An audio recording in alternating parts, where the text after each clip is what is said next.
de Nostradamus. Donc on va terminer par le dernier débat. Hein. Pourquoi c'est plus facile de critiquer les rappeurs US que les rappeurs français? Ismaël, tu te lances? Je vais donner une première réponse et après c'est le game de Driver, mais quoique j'ai des choses à dire dessus aussi. Mais non, mais tout simplement il y a un océan qui nous sépare, donc si embrouille il y a, on a le temps de se cacher. Simplement. Non, mais en vrai, ouais, c'est compliqué et on n'a pas de contact avec les rappeurs américains la plupart du temps, à part Driver qui connaît très bien E40 et Mr. Heavy, mais c'est ça. Et ensuite, moi je me rappelle, j'avais monté une conférence sur justement quelle est la place de la critique dans le rap en ce moment. Qu'est-ce qu'on peut dire, qu'est-ce qu'on ne peut ne pas dire et tout. Et c'est intéressant, je pense on peut pas dire grand chose en vrai, je pense qu'il y a beaucoup de susceptibilité de la part des artistes. Premièrement, il faut le comprendre, c'est-à-dire qu'un artiste généralement quand il fait un projet il met sa vie dedans et il faut être solide en face pour pouvoir lui apporter des critiques et constructives ou enfin des trucs intéressants, et je peux comprendre que certaines choses soient mal prises de temps en temps. Parfois il y a eu trop de légèreté de la part de certains chroniqueurs ou autres, tu vois, qui balancent des bastos, et je peux comprendre qu'en face ça soit dur à accepter. Mais je pense qu'il n'y a pas d'éducation de la part des rappeurs actuellement sur le fait qu'on peut donner un avis construit sans pour autant que ce soit une attaque ou un clash contre toi, tu vois. Et qu'en fait plus des gens prennent le temps d'écouter ta musique et formulent leurs avis, mieux c'est en fait. Ça veut dire qu'il y a des vraies structures, des gens qui s'intéressent, des vrais médias, tu vois, qu'il y a un vrai...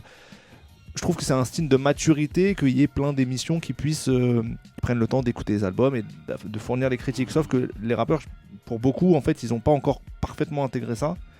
Et ça rejoint ce qu'on disait tout à l'heure sur le fait qu'il y a un entourage maintenant dès le début. C'est que les attachés de presse, les managers et tout, ils ont très peur de la moindre critique parce qu'ils ont leur business plan en tête. Et je pense que ça monte aussi la tête pas mal de certains rappeurs. Donc en gros, c'est eux qui gâtent le game alors. Moi, j'ai l'impression que parfois, je vais donner un exemple concret, très concret. Ok. Quand je faisais Gimmick, on avait un petit truc chaque semaine sur les réseaux pour faire vivre un peu les réseaux. On mettait les sorties de la semaine et on demandait à notre public de donner via les petits trucs Instagram là une note ou une évaluation, une flèche là, comme ça, tu vois, juste pour demander l'avis des gens. Et à la fin, on mettait les notes de chacun. Okay, bon, c'est con parce que c'est une note, c'est pas très artistique, mais quand même. J'ai eu des messages d'attachés de presse importantes, qui me disaient si mon artiste il a en dessous de 18 sur 20, tu ne me mentionnes même pas. Ce que tu dis, c'est important. Continue. Continue. Non, mais et c'était parce qu'un jour, un artiste avait eu un 16 sur 20 qui était une bonne note. Enfin, tu vois ce que je veux dire? Moi, quand j'avais 16 à l'école, j'étais content. Voilà. Et en fait, on a été là, depuis 2015, l'explosion vraiment du stream et tout, dans un truc de très aseptisé. On veut faire le maximum de business, voilà. Et je pense que c'est une mauvaise stratégie parce que plus il y a des, voilà, comme je disais, plus il y a des gens qui écoutent les albums, qui donnent leur avis, plus il y a de journalistes, etc. Mieux la culture se porte. Et donc voilà, il faut que tout le monde apprenne, il faut que les chroniqueurs, journalistes apprennent à employer les bons termes et à bien travailler, ce que beaucoup font déjà, et que les artistes aussi acceptent la critique parce que ça fait partie du jeu. Après, il faut que la critique elle soit intéressante, construite et pas vulgairement méchante ou quoi que ce soit, quoi. Voilà. Allez, je te laisse réagir. Ouais, moi je suis d'accord en fait avec ce que dit en fait Ismaël, mais en fait en partie. En partie sur le fait que moi ce que je pense c'est que si en fait on en est arrivé à ce point-là, c'est que d'un autre côté, pour moi en fait les médias n'ont pas fait le boulot. N'ont pas fait le boulot pourquoi? Parce qu'en fait ils se sont tous positionnés en mode nous sommes des médias de promotion. Et ça veut dire que c'est devenu une norme. Donc effectivement, lorsqu'il y en a un autre qui se dit en fait moi je suis un petit peu plus critique, comme toi en fait tu l'as pu l'être, tu vois tout, en plus même de manière super édulcorée, parce que en gros c'est même pas toi en fait qui te positionnais, tu laissais en vérité la chance aux éditeurs de dire en vérité ce qu'ils veulent, tu vois.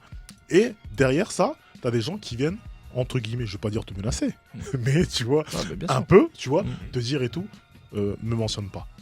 Et c'est en ça, en fait, où je me dis, tu vois, que il y a peut-être un moment donné où les médias, en fait, il faut que ils puissent prendre position et en fait faire leur devoir en fait.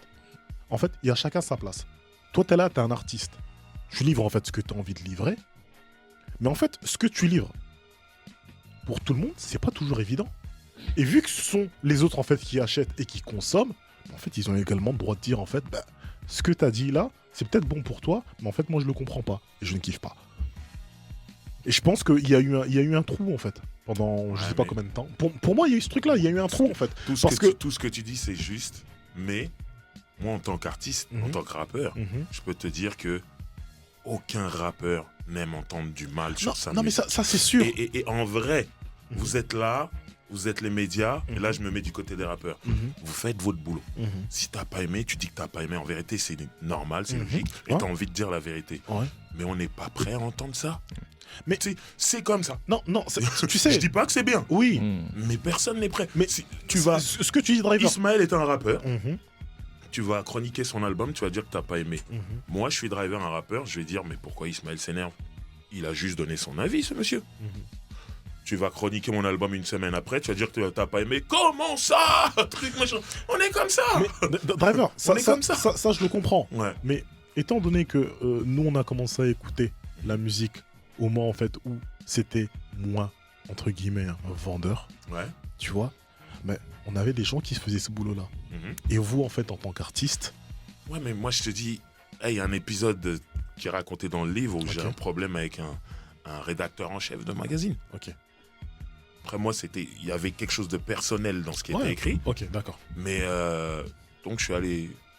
Je vais casser la gueule. Mais ce que je veux dire, c'est que... Ok, là, c'était parce que je sentais qu'il y avait un truc personnel. Mais si c'était pas personnel, si le mec, il avait juste émis une critique négative, je l'aurais pas mieux vécu.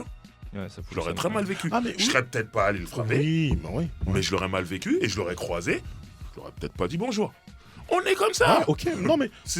mais ça s'entend. Ouais, mais c'est horrible parce que ça fausse le truc après. Ça veut dire que toi... Tout le monde est gentil, tout le monde est copain, ça fausse le truc également en fait. Ouais, non, mais ce que je veux dire, c'est que toi, en tant que média, peut-être ça peut t'influencer à te dire j'ai peut-être été trop méchant, son prochain projet, tout d'un coup, tu deviens un peu gentil, et ça serait une faute de ta part. Totalement. Et voilà. Et moi, je peux me dire aussi, vas-y, ne lui envoyez pas mon nouvel album à lui. Il m'aime pas. Alors peut-être tu m'aimes pas, t'as juste pas aimé le projet. Alors que c'est pas une question de m'aimer ou pas. Mais voilà, ça fausse tout. Mais dans l'autre sens aussi, comme tu dis, tout le monde est cool, tout le monde est gentil, ça fausse tout aussi. Donc c'est très compliqué. Et c'est pour ça que moi, roule avec Driver, j'ai fait que des Américains.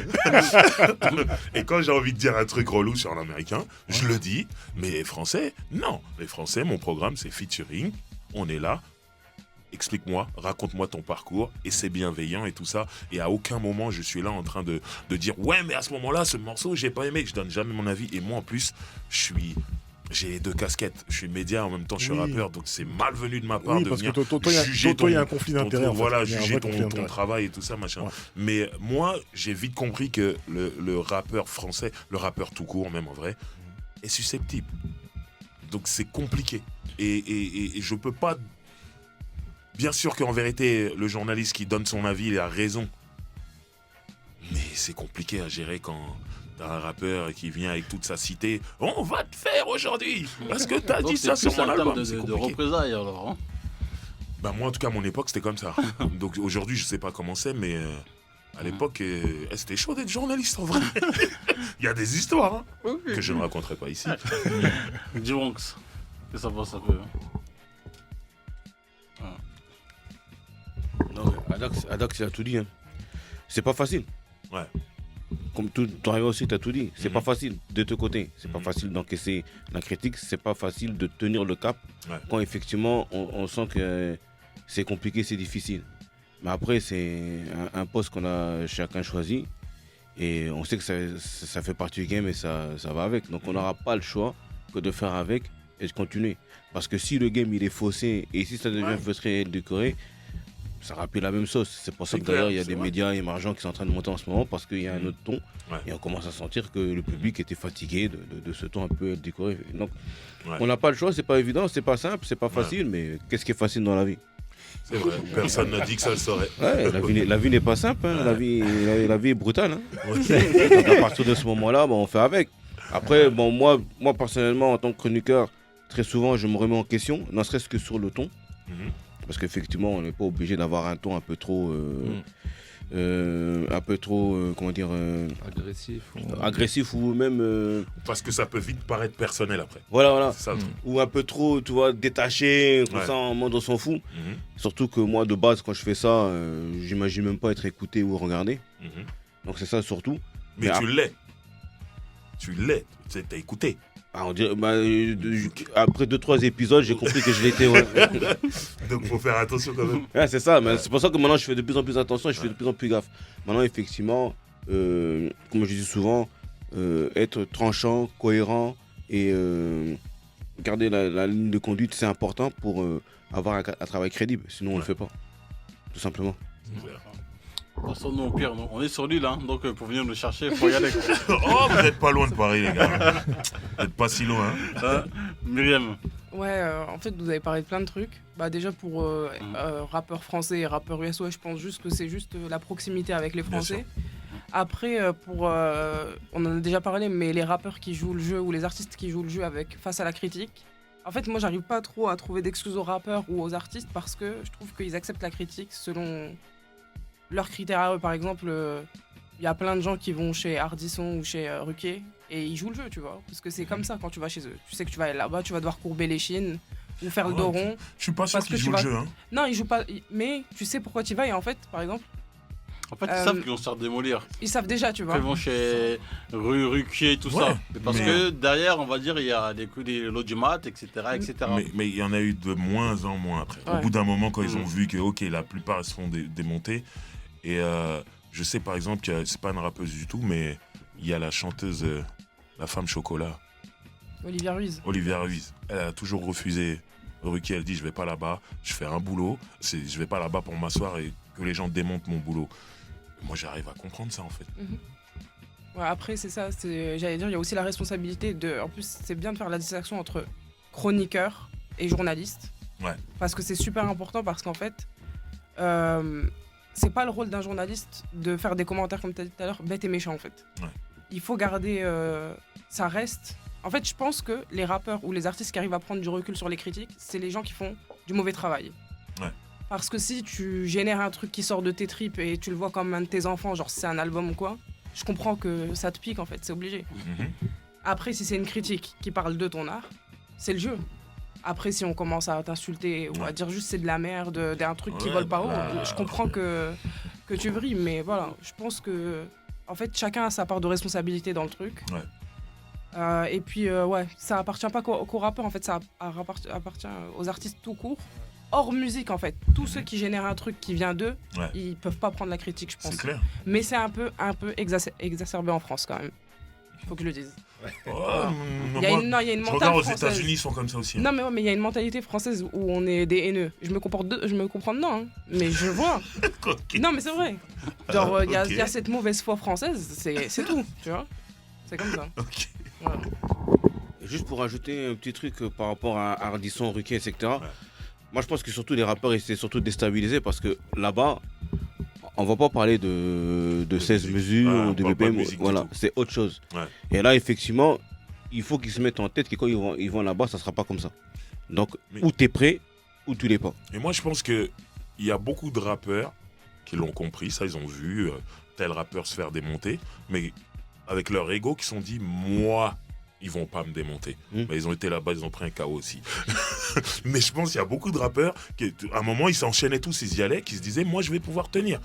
Et aujourd'hui, ils y vont plus. Parce qu'ils ont compris que non, ça te dessert. Mais moi, je pense surtout qu'ils se sont trompés de combat. Parce que pourquoi dans leur tête, ils pensaient qu'ils n'allaient pas se faire démonter? Parce que ils sont L'ego, les mecs se sentent plus forts. Ouais, ils sont plus forts qu'eux. Mais en fait, ils font pas des tête-à-tête avec les artistes, avec les présentateurs. Moi, je te dis à la parole. Je te parle pas de tête-à-tête. Je te dis, les mecs, ils se disent, ouais, lui, il s'est fait démonter, mais parce qu'il est pas fort. Moi, je suis fort, je vais y aller. Et le mec se fait démonter aussi. C'est ça que je comprends pas. C'est fort dans quoi, en fait? La parole, truc, la répartie. Il y a des gens qui pensent que, mais crois-moi, c'est pas parce que au quartier t'es fort en vanne, tout ça, la télé c'est autre chose. Si tu balances la vanne qui est mortelle, il la coupe. Tu fais comment? Montage, tu fais comment? Ouais, mais moi en vrai j'ai dit, c'est pas ça qu'on a vu à la télé. Tu t'es fait démonter. Donc c'est ça le problème, c'est tu rentres sur leur terrain, c'est eux qui créent les règles du sport là. C'est exactement ça. C'est eux. Et Et ça si tu gagnes, ils changent la règle pour que tu perdes. Donc tu gagneras jamais. N'y va pas. Ou alors, soit Big up Olivia Ruiz, la femme chocolat. On t'adore. Voilà. Non, c'est ça. Hein. Un dernier mot avant de quitter les invités. en tout cas, force à eux. Merci du passage. Hein. Mais c'est moi qui vous remercie. Je suis très content d'être venu ici. Et ça me rappelle des souvenirs très lointains. Ismaël, un dernier mot? Merci pour l'invitation, c'était très cool. Très cool de discuter avec vous. Lisez, j'étais là. J'allais dire streamer, j'étais là, mais ils peuvent pas streamer. Ah oui, hein. Par Mais contre, streamer mon EP pour toujours. Disponible depuis le 13 mai. Ok. Exactement, Ok. exactement. Et non, et si vous lisez le livre, faites-nous vos retours. Oh, Voilà. Voilà. y a pas de C'est très souci. bien. Hein. Donc, Driver, donc le bouquin est disponible dans les bacs. Voilà, dans toutes les bonnes librairies, les Fnac, Cultura et tout ça. Mhm. Et je précise, si vous le trouvez pas dans Voilà. votre magasin, vous pouvez le commander. Les magasins, ils peuvent le Ok, commander. voilà. Et vous pouvez l'acheter aussi sur le site de Face Cachée Édition. Ok, Voilà, ok, ça tout marche. simplement. Et de la musique, de la nouvelle musique. Donc là, un EP, 8 titres qui s'appelle Pour toujours, avec plein de belles chansons et des petits featuring cool. Ok, ok, ça marche. Donc, c'est quoi? C'est du rap parce que C'est on aime du bien- rap, c'est du Ok, rap. ok, Là, ok, j'ai ok. essayé d'être cohérent. Il y a un livre qui parle de rap. Ouais. J'allais pas faire autre chose. Mais plus tard, je reviendrai avec autre chose. Mais pour l'instant, je suis en mode rap là. Ok, ok, ok, ça marche. Myriam, un dernier mot? Ouais, non, bah merci d'être venu. C'est Hâte cool. de lire le livre. Désolé de ne pas l'avoir fait avant. y Et a j'espère pas de que problème. ça va qu'il se retrouvera dans toutes les Fnac pour le coup. Ce On serait espère. cool. Ouais. Voilà. Merci. Merci. ADH. Bon, en tout cas, moi, ce que je voulais dire, c'est force à vous dans le combat en vérité que vous avez mené. Merci beaucoup. Vous êtes rentré dans un combat dans lequel vous vouliez pas aller.